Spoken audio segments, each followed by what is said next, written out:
Hey everyone, ready to dive into something kind of wild. We're talking clothes that can actually express how you're feeling. Yeah, no more wondering if your outfit says approachable or stay away. We're going to dig into some research about a device called Emolleia.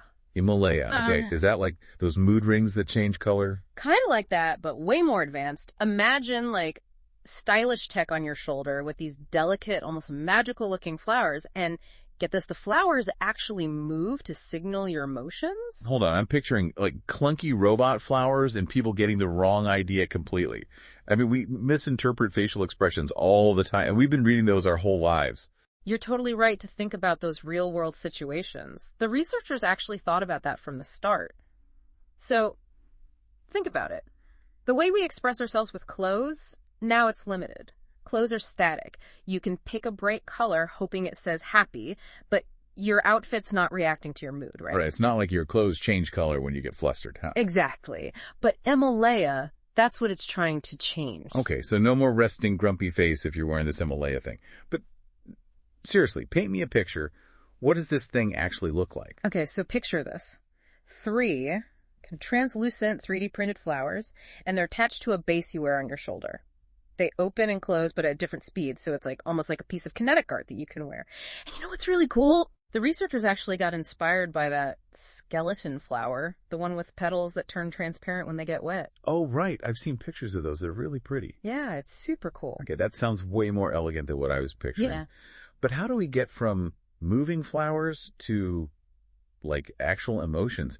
Do these flowers have, like, a secret language or something? That's where the research gets really fascinating. They actually studied how people interpreted different flower movements, so different speeds, different flowers, opening and closing. Imagine being shown these animations and being asked, what emotion does this movement make you think of? So they weren't actually, like, hooking it up to someone's real emotions yet. It was more about, like, can people even understand what the movements are supposed to mean? Yes, precisely. And the results were really interesting Right. because people could definitely tell the difference between the different animations. They were even mapping them to specific emotions. Like, for example, fast, jerky movements. People would say, oh, that conveys excitement. Whereas like slow, gentle movements, maybe that indicates calmness. So it's like our brains are already programmed to understand emotion in movement, even if it's coming from a flower. It really seems that way. Huh. And they even found that some emotions were harder to express than others. Like none of the animations really seemed to do a good job of conveying anger or rage. Interesting. You wouldn't think something as simple as a flower could express such a, complex range of emotions. It makes you wonder, though, if you could program anger into those flowers, what would that even look like? Yeah, that's a great question. Maybe it's just a limitation of the flower design itself. I mean, think about it. We usually associate flowers with more positive emotions, right? Yeah, that's true. It's like trying to express excitement with a funeral march. Yeah. It just doesn't really go together. Exactly. And that's what makes this research so compelling, It's Yeah. really pushing the boundaries of how we think about communication. Okay, you got me hooked. But how did the researchers actually see these emotions? Were they just going off people's, like, gut reactions? Or they were a little more scientific about it. They used a scale to actually measure how different movements made people feel. Like they broke it down into feelings of pleasure, energy level, even a sense of control or dominance. Wow, really? Yeah, it's a lot more nuanced than you might think. Okay, so it's not just happy flower, sad flower. It can actually get way more complex than that. Absolutely. And here's the really exciting part. The researchers design Emolleia so that it can be customized. They're actually planning on releasing the software so anyone can create their own, like, emotion-based flower animations. Wow, so you could basically program your own emotional vocabulary for your clothes. Yeah. That's kind of amazing. But if I'm being honest, I still can't quite picture how this would actually play out in, like, real life. Would you just walk around with your emotions on display for everyone to see? Seems like it could lead to some awkward situations. I hear you, and it's something the researchers definitely acknowledge. I mean, think about it. What one person interprets as sadness, another person might see as contemplation. Even with facial expressions, and those are pretty universal, we don't always get it right. Emotions are complex. Totally. It's like assuming someone's crying because they're sad, when really they could just be overwhelmed with joy. Mm-hmm. Our emotions aren't always so black and white, are they? But that makes me even more curious about, like, what asterisk we could use these emotion-expressing flowers for. That's a great question. Well, one of the most interesting applications they talked about was for people who struggle with traditional communication. Look, what do you mean? Well, think about like a child with autism who has a hard time expressing their emotions verbally. Emolleia could give them a whole new way to make those feelings known. That's really amazing. Instead of getting frustrated or shutting down because they just don't have the words, they could like wear their emotions so the people around them can understand and support them better. Yeah. I love that. It's a really powerful idea. And think about it, even just for like social cues in general. You could signal you need a little space or you're open to chatting, all without saying a word. It could really change how we like navigate those everyday interactions. Oh man, I can just imagine being at a networking event with this Emolleia thing. You just like instantly know who's feeling approachable and who'd rather be left alone. It'd be like having a cheat code for social situations. Exactly. Or even like picture a workplace. You could just glance around and get a read on your whole team's mood just by looking at their Emolleia flowers. Okay, but now I'm picturing walking into a high-stakes meeting and everyone's flowers are signaling stressed and overwhelmed. Talk about a mood killer. Huh. Yeah. Might need to come up with some etiquette guidelines for that. But hey, think about it this way. Maybe it would encourage people to be more mindful of each other's emotions, That's a good point. Could lead to more empathy and understanding in the workplace, which we could all use a little more of. But what about the flip side? Like, what if people try to game the system, wear their happy flowers, even when they're totally freaking out on the inside? Well, yeah, I mean, that's the thing with any new tech, right? There's always the potential for misuse. But remember, Emolleia is all about customization. You get to choose which emotions you express and how. It puts you in control. I see what you mean. It's not like your clothes are just like broadcasting your every fleeting emotion to the world, right? You still have control over how much you want to share. Speaking of control, let's talk about the tech itself for a second. You mentioned they want to eventually add like biometric sensors and stuff. Exactly. They're thinking about a future where Emolleia actually responds to your body's signals, heart rate, skin response, maybe even brainwave patterns. So like, let's say you get nervous and your heart starts racing, right? The flowers might react even if you're trying to play it cool on the outside. Whoa, brainwaves. Now we're talking mind-reading fashion. That's next level.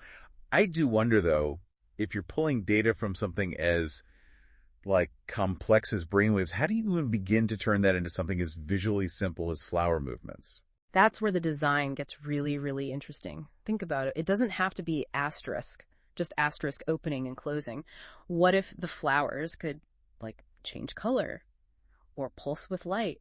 Maybe even release a particular scent, depending on the emotion. Okay, now that's just cool. It's like your body becomes this walking, talking mood ring. But hopefully a lot more stylish than those things we wore back in the day. Definitely more stylish. But you've hit on something important. It's not just about practicality with Emolleia, right? It's about aesthetics, too. Yeah, for sure. Nobody wants to wear something that just screams, I'm expressing my emotions. It's got to look good, too. Absolutely. And that's one of the things I thought was so cool about this research team. They really thought about making Emolleia not just functional, but beautiful, too. Which makes sense, since they were inspired by nature to begin with. Speaking of nature, there are some pretty tough plants and animals out there. Have they said anything about using, like, other cool bio-inspired materials for Emolleia? I mean, those delicate flowers wouldn't last a day in my world. That's a great question. They've actually talked about looking into more, robust materials. Imagine if they could somehow, like, mimic the resilience of jellyfish skin or the iridescence of a butterfly wing. Okay, now you're messing with me. Jellyfish skin, butterfly wings. That sounds incredible. Maybe a little asterisk creepy, huh? Maybe so. But that's where the real innovation happens, right? Thinking outside the box, drawing inspiration from these unexpected places. I'm all for pushing boundaries. But even with the coolest materials in the world, what about the tech itself? How long can this thing actually run before you need to, like, charge it? I'm imagining having to carry around a separate power bank just to keep my flowers blooming, huh? Yeah, it's the thing a lot of wearable tech is still trying to figure out, but there's some promising stuff out there about energy harvesting, basically capturing energy from the environment. So, like, solar panels sewn into my clothes. That's one way to do it. Not always the most efficient, though. There's also kinetic energy harvesting, which is about converting movement into power. Imagine if Emolleia could draw energy from, like, your own body heat, or even your footsteps. Okay, now that's just smart. So the more active you are, the more your clothes can, like, express themselves. I kind of love that. It's a really neat concept. definitely. Mm. But even if we solve the whole power issue and the material science, there's still this big question, right? Do we actually want to live in a world where our clothes can communicate how we're feeling? I mean, part of me loves it, but the other part is a little freaked out, to be honest. Yeah, no, I totally get it. It's like, how much of our inner world are we really willing to put out there for everyone to see? Right, exactly. But I mean, that's kind of what makes all of this so fascinating to talk about, right? It really is. Like, we're talking about tech that could fundamentally change how we relate to each other. Yeah, and it's funny. It's like, it's hard to resist thinking about all the what ifs, you know? Oh, for sure. Like, what if Emolleia could actually help bridge some of those communication gaps that we all experience sometimes? Like, what if it could make those awkward first date moments a little easier? Or even, like, help you tell your loved ones you need a hug without actually having to say it out loud? Yeah, it's like we'd be giving everyone this cheat sheet for understanding each other's emotions. Exactly. And, who knows? Maybe if we all lived in a world where we were just a bit more tuned in to how everyone else is feeling. Yeah. Maybe all those little misunderstandings and miscommunications, maybe they wouldn't feel like such a big deal anymore. I love that. It's like, imagine a world where everyone's just a little more understanding, a little more empathetic, because they can actually see how what they say and do affects everyone else around them. It's almost utopian in a way. It definitely makes you think about things a little differently. But that's part of what's so fun about exploring these new technologies. I know, right? They let us imagine all these different possibilities, even the ones that seem a little far-fetched right now. Yeah. And you never know. Sometimes those far-fetched ideas actually end up, like, shaping the future. Yeah. And in ways we never could have even imagined. Think about all those things that used to be science fiction that are just, like, normal now. Mm-hmm. Video calls, self-driving cars, clothes that express emotions. Well, hey, 2 out of 3 ain't bad. But seriously, that line between science fiction and reality is getting blurrier all the time. Remember those old sci-fi movies where people would wear those huge headsets to, like, experience virtual reality? Oh, yeah. And now we just put on these, like, sleek glasses and suddenly we're in a completely different world. Exactly. So who's to say that, like, emotion expressed in clothing won't be the same? Yeah. It seems kind of out there right now, but what if in a few years we're all walking around literally wearing our hearts on our sleeves? And maybe, just maybe, that wouldn't be such a bad thing. Maybe it's time we rethink what it even means to express ourselves authentically. Yeah, like maybe being vulnerable isn't always something to be afraid of. Right. Maybe it's something we should all try to embrace a little more. And maybe tech like Emolleia can even help us do that. That's a pretty bold vision of the future. It is. Well, on that note, I think it's time to wrap up this deep dive. But, as always, we want to leave you with something to think about. Always. So, here's a question for you. If Asterisk could wear your heart on your sleeve or your shoulder, or, hey, maybe even on your hat, what would that even look like? Would you express every single feeling as you're having it? Right. Or would you, I don't know, curate your emotions for different situations?